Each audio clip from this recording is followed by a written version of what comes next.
First of all, one of the most notable aspects of the exchanges of fire between Hezbollah and Lebanese and the Israelis has been that Hezbollah has been very, very careful to aim only at military installations.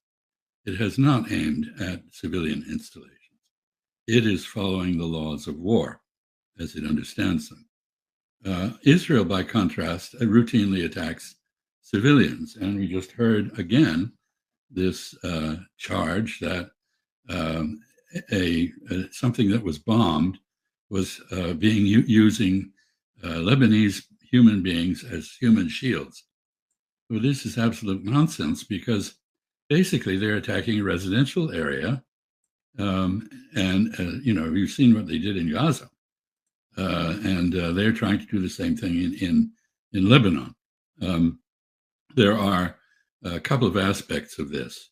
One is that the Israelis are talking about creating a buffer zone in the style of Gaza in South Lebanon, which is a very densely populated area. In other words, they intend to flatten it as they have flattened Gaza and make it unlivable. A zone on their border. This isn't going to solve anything. If they manage to move the border north, as they have long wanted to do, because they covet the water supplies in Lebanon, it will just mean that their enemies are on a different border. Israel has no respect whatsoever for civilian life. It's demonstrated that in Gaza. It's now demonstrating it in Lebanon. Israel, as the walkout demonstrated, has succeeded in becoming the most hated country on earth. And, all you have to do to become hated is to do hateful things. And Israel keeps doing them. And its latest assaults on Lebanon are an example.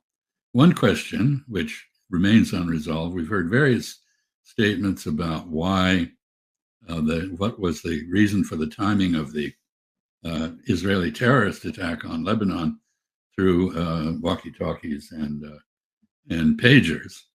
But I think it's pretty clear. I thought at the time, it's pretty clear if you're going to attack someone, the first thing you try to do is disrupt their command and control and their communications. So I don't think this was an accidental move or that it was provoked because, as somebody said, the Hezbollah was beginning to discover that the pagers had been booby-trapped.